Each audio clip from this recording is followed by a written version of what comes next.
ஒரு பெரிய குளத்தின் கரையில் ஒரு உயரமான மரத்தில் ஒரு மீன்கொத்தி பறவை வசித்து வந்தது. அந்த குளத்தில் பல ஆமைகள் வாழ்ந்து வந்தன. அந்த ஆமைகளில் ஒன்று மிகவும் சோம்பேறி. எப்போது பார்த்தாலும் நான் செய்ய வேண்டியதை நாளைக்குச் செய்வேன் என்று சொல்லிக் கொண்டே இருக்கும். அதன் பெயர் ஆமைக்குட்டி. ஒருநாள் வானம் மேகமூட்டத்துடன் இருந்தது. பலத்த மழை வரப்போகிறது என்று மீன்கொத்திக்குத் தெரிந்தது. அது தன் கூட்டை பலப்படுத்தும் வேலையில் ஈடுபட்டது.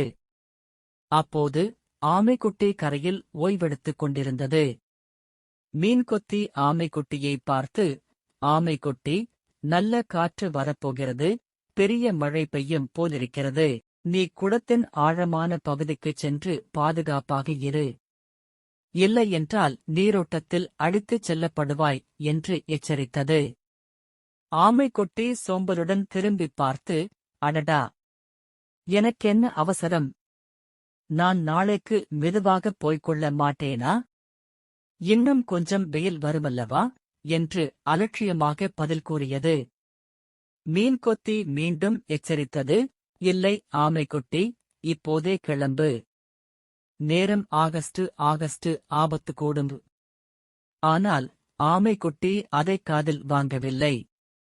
நீ போய் உன் கூட்டைப் பார். நான் என் வேலையை நாளைக்கு முடித்துக் கொள்கிறேன் என்று சொல்லிவிட்டு படுத்துக் கொண்டது. சில மணி நேரங்களில் காற்று பலமாக வீசியது. இடி மின்னலுடன் மிகப்பெரிய மழை கொட்டியது. குளத்தில் வெள்ளம் பெருகி கரைக்கு மேல் செல்ல ஆரம்பித்தது.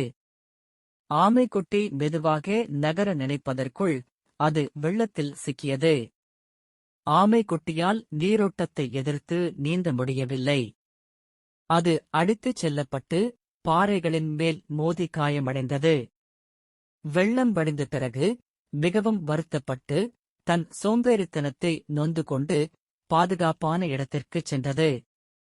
நீதி: இன்றைய வேலையை ஒருபோதும் நாளைக்கு தள்ளிப் போடாதே. காலம் பொன் போன்றது. கிடைத்த வாய்ப்பை உடனடியாக பயன்படுத்துவதே புத்திசாலித்தனம்.